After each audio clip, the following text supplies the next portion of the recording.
വിശദമായി law academy നാളെ തുറക്കാനുറച്ച management class തുടങ്ങാനുള്ള നീക്കത്തെ എന്ത് വില കൊടുത്തും നേരിടുമെന്ന് VM സുധീരൻ പറഞ്ഞു. വിദ്യാർത്ഥി സമരം ഇന്ന് 26ാം ദിവസമാണ്. അതേസമയം വിഷയം പരിശോധിക്കാൻ നാളെ അടിയന്തര സിൻഡിക്കേറ്റ് യോഗവും ചേരുന്നുണ്ട്. ലോ അക്കാദമിയിൽ ബലപ്രയോഗത്തിലൂടെ ക്ലാസുകൾ നടത്താമെന്ന വ്യാമോഹം വേണ്ടെന്ന് KPCC അധ്യക്ഷൻ VM സുധീരൻ. സർക്കാർ വിദ്യാർത്ഥികളുമായി ചർച്ച നടത്തി പ്രശ്നം പരിഹരിക്കണമെന്നും സുധീരൻ പറഞ്ഞു. പ്രശ്നം പരിഹരിക്കുക എന്നുള്ളതാണ് ന്യായമായ കാര്യം. പ്രശ്നം പരിഹരിക്കാതെ ബലപ്രയോഗത്തിലൂടെ ക്ലാസുകൾ നടത്തിയെടുക്കാം എന്നൊരു വ്യാമോഹം അവർക്കുണ്ടെങ്കിൽ അവർക്ക് ഏറ്റവും വലിയ തെറ്റായിരിക്കും പറ്റുന്നത്. അങ്ങനെ അവർ ചിന്തിക്കരുത്. അതിനു പകരം പ്രശ്നം പരിഹരിക്കാൻ ശ്രമിക്കട്ടെ. DMK MLA-മാരുടെ യോഗം അല്പസമയത്തിനകം ചെന്നൈയിൽ നടക്കും. എല്ലാ MLA-മാരോടും യോഗത്തിൽ പങ്കെടുക്കാൻ കർശന നിർദ്ദേശം നൽകിയിട്ടുണ്ട്. അതിനിടെ ശശികലയ്ക്കെതിരെ പരിഹാസവുമായി DMK നേതാവ് MK സ്റ്റാലിൻ രംഗത്തെത്തി. ജയലളിതയുടെ വീട്ടുവേലക്കാരിയെ മുഖ്യമന്ത്രിയാക്കാൻ അല്ല തമിഴ്നാട്ടിലെ ജനങ്ങൾ വോട്ട് ചെയ്തതെന്ന് സ്റ്റാലിൻ പറഞ്ഞു. PSCക്കെതിരെ ഉയരുന്ന ആക്ഷേപങ്ങൾ പരിശോധിക്കാൻ വിജിലൻസിന് അധികാരമുണ്ടെന്ന നിയമോപദേശം. PSCയും വിജിലൻസും തമ്മിൽ ഭിന്നത നിലനിൽക്കുന്നതിനിടെയാണ് വിജിലൻസ് ഡയറക്ടർക്ക് നിയമോപദേശം ലഭിച്ചത്. അഴിമതി ആരോപണങ്ങൾ ഉയർന്നാൽ വിജിലൻസിന് അന്വേഷിക്കാവുന്നതാണെന്നും നിയമോപദേശത്തിൽ പറയുന്നു. PSCക്കെതിരെ അഴിമതി ആരോപണം ഉയർന്ന പശ്ചാത്തലത്തിൽ PSCയുടെ ആലപ്പുഴ ഓഫീസിൽ വിജിലൻസ് നേരത്തെ പരിശോധന നടത്തിയിരുന്നു. എന്നാൽ ആഭ്യന്തര വിജിലൻസ് PSCക്ക് ഉണ്ടെന്നിരിക്കെ ഇത്തരം പരിശോധനകൾ തങ്ങളുടെ അധികാരപരിധിയിലേക്കുള്ള കൈകടത്തലാണെന്ന് PSC ആരോപിച്ചിരുന്നു. വിജിലൻസ് നിലപാടിനെതിരെ PSC സർക്കാരിന് പരാതിയും നൽകി. ഇതേ തുടർന്നാണ് വിജിലൻസ് ഡയറക്ടർ ജേക്കബ് തോമസ് നിയമോപദേശം തേടിയത്. അഴിമതി അടക്കമുള്ള ആരോപണങ്ങൾ അന്വേഷിക്കുന്നതിന് വിജിലൻസിന് അധികാരമുണ്ടെന്നും സ്വയംഭരണ സ്ഥാപനമായ PSCയിലും സമാന അധികാരം വിജിലൻസിന് നിലനിൽക്കുന്നതായും ലഭിച്ച നിയമോപദേശത്തിൽ പറയുന്നു. നിയമോപദേശം ലഭിച്ച പശ്ചാത്തലത്തിൽ PSCയുടെ ഭാഗമായി ഉയർന്ന പരാതികളും അന്വേഷിക്കാനാണ് വിജിലൻസിന്റെ തീരുമാനം. News bureau, Thiruvananthapuram. People impact Cheemeni തുറന്ന ജയിലിൽ ഗോപൂജ നടത്തിയത് അന്വേഷിക്കാൻ ജയിൽ മേധാവിയുടെ ഉത്തരവ്. ജയിലിൽ ചട്ടങ്ങൾ ലംഘിച്ച് പൂജ നടത്തിയ വാർത്ത പീപ്പിൾ TV രാവിലെ പുറത്തുവിട്ടിരുന്നു. ജയിൽ സൂപ്രണ്ടിന്റെ നേതൃത്വത്തിലാണ് പൂജ നടത്തിയത്. കർണാടകയിൽ നിന്നുള്ള RSS നേതാക്കളെ പങ്കെടുപ്പിച്ചാണ് പൂജ. ചീമേനി തുറന്ന ജയിലിൽ ഫെബ്രുവരി 1-നാണ് ഗോപൂജ നടന്നത്. കർണാടകയിലെ ഹൊസനഗര രാമചന്ദ്രപുര മഠാധിപതി രാഘവേശ്വര ഭാരതി സ്വാമികളുടെ നേതൃത്വത്തിലായിരുന്നു പൂജ. Jail superintendent AG Suresh, joint superintendent KV Jagadeesan എന്നിവരുടെ മേൽനോട്ടത്തിലായിരുന്നു ചടങ്ങുകൾ. പൂജയുടെ ദൃശ്യങ്ങൾ പീപ്പിളിന് ലഭിച്ചു. പൂജയ്ക്ക് മുന്നോടിയായി ജയിലിലെ BJP RSS തടവുകാരെ പങ്കെടുപ്പിച്ചുകൊണ്ട് സൂപ്രണ്ടിന്റെ മുറിയിൽ ക്ലാസും നടത്തി.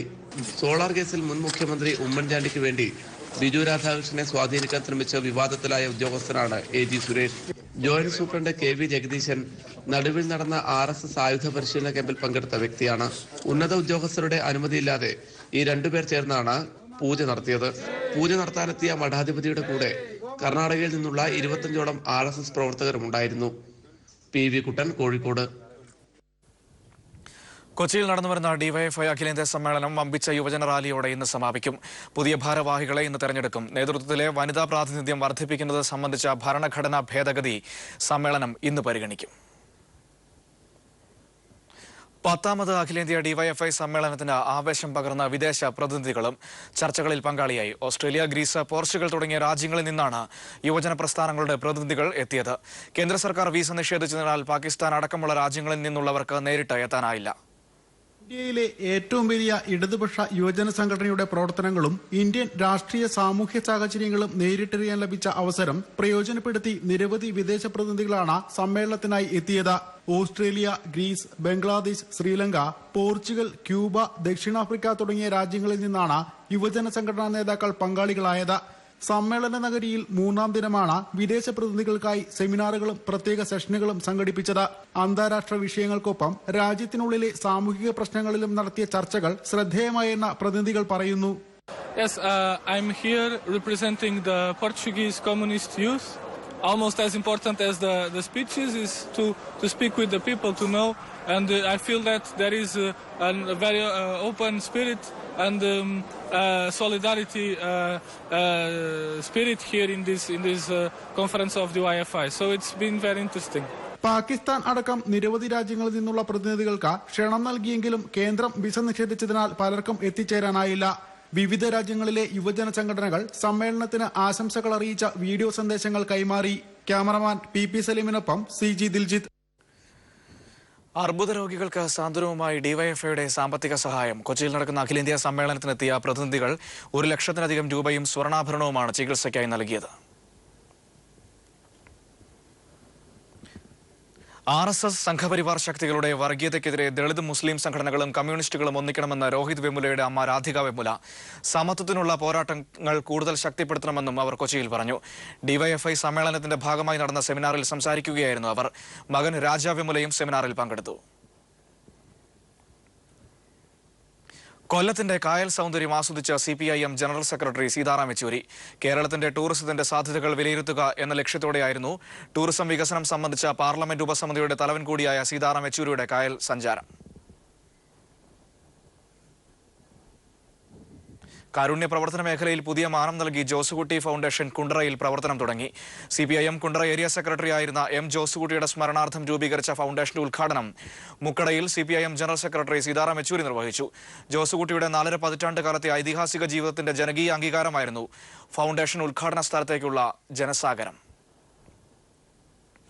കോട്ടയം വെള്ളൂരിലെ ഹിന്ദുസ്ഥാൻ ന്യൂസ് പ്രിന്റ് സ്വകാര്യവൽക്കരണം വേഗത്തിലാക്കി കേന്ദ്ര സർക്കാർ. കമ്പനിയുടെ ആസ്തി വിവരങ്ങൾ കണക്കാക്കാൻ യോഗ്യരായ കമ്പനികളെ തേടി വിജ്ഞാപനമിറക്കി. കോട്ടയം ജില്ലയിലെ ഏക പൊതുമേഖലാ സ്ഥാപനമായ HNL സ്വകാര്യവൽക്കരണത്തിനെതിരെ തൊഴിലാളികൾ സമരരംഗത്താണ്. കോഴിക്കോട് പേരാമ്പ്രയിൽ ആരംഭിക്കുന്ന കോക്കനട്ട് പ്രൊഡ്യൂസർ കമ്പനി മുഖ്യമന്ത്രി പിണറായി വിജയൻ ഉദ്ഘാടനം ചെയ്തു. നാളികേരത്തിൽ നിന്നും വിവിധ ഉൽപ്പന്നങ്ങൾ ഉണ്ടാക്കി നാളികേര കൃഷിക്ക് പ്രോത്സാഹനം നൽകുകയാണ് കമ്പനി ലക്ഷ്യം വയ്ക്കുന്നത്. താളിപ്പറമ്പ് കാഞ്ഞിരങ്ങാട് ALP സ്കൂൾ ഇനി പൊതുജനങ്ങൾക്ക് സ്വന്തം. സർക്കാരിന്റെ പൊതുവിദ്യാഭ്യാസ സംരക്ഷണ യജ്ഞത്തിനോട് തോന്നിയ അനുഭാവത്താൽ ഒരു സ്കൂളും അടച്ചുപൂട്ടരുതെന്ന് ആഗ്രഹിച്ച സ്കൂൾ മാനേജറായ കൃഷ്ണമാരാറാണ് തന്റെ വിദ്യാലയം സർക്കാരിന് നൽകിയത്. സ്കൂളിന്റെ താക്കോൽ മന്ത്രി KT ജലീലിന് പൊതുവേദിയിൽ വച്ചാണ് കൃഷ്ണമാരാർ കൈമാറിയത്. നിളയുടെ ബാലസാഹിത്യകാരൻ MS കുമാറിന്റെ എഴുത്തിന്റെ 50ാം വാർഷികം പട്ടാമ്പിയിലെ ജന്മനാടായ ഞാങ്ങാട്ടിരിയിൽ ആഘോഷിച്ചു. അരനൂറ്റാണ്ടിനിടയിൽ 81 പുസ്തകങ്ങളാണ് MS കുമാർ രചിച്ചത്.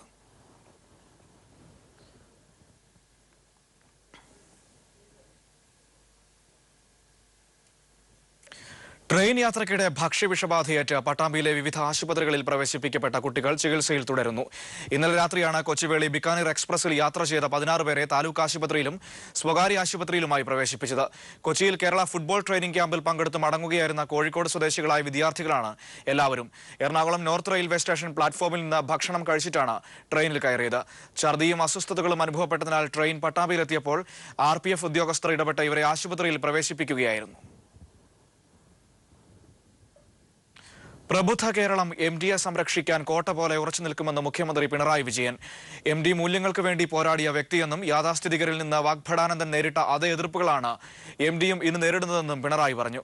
കോഴിക്കോട് വടകരയിൽ ഊരാലുങ്കൽ ലേബർ കോൺട്രാക്ട് കോ ഓപ്പറേറ്റ് ഏർപ്പെടുത്തിയ വാഗ്ഭടാനന്ദ പുരസ്കാരം MDക്ക് നൽകി സംസാരിക്കുകയായിരുന്നു പിണറായി വിജയൻ.